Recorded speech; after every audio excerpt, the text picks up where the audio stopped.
Bonjour à tous et bienvenue dans les récaps juridiques pour le mois de janvier 2020. Au programme ce mois-ci, le Brexit, les dossiers de cofinancement et les certificats de rémunération. Vous n'êtes pas sans savoir que le Brexit est entré en vigueur le 31 janvier 2020. Quel est l'impact pour les entreprises? Il y a une période transitoire du 1er février au 31 décembre 2020 minimum qui a été prévue.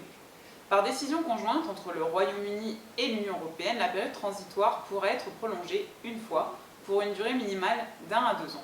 Cette décision de prolongation devra être prise avant le 1er juillet 2020. Qu'est-ce que prévoit l'accord de retrait du Brexit?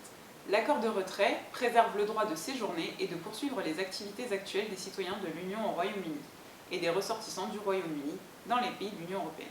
Les règles actuelles de coordination de sécurité sociale continuent à s'appliquer pendant la période transitoire. Il garantit également la coordination des échanges économiques et commerciaux comme auparavant.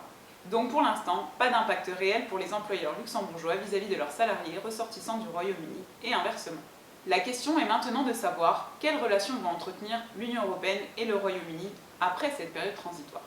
Les ressortissants britanniques seront-ils considérés comme ressortissants de pays tiers? Devront-ils s'acquitter des obligations d'autorisation de travail et de résidence?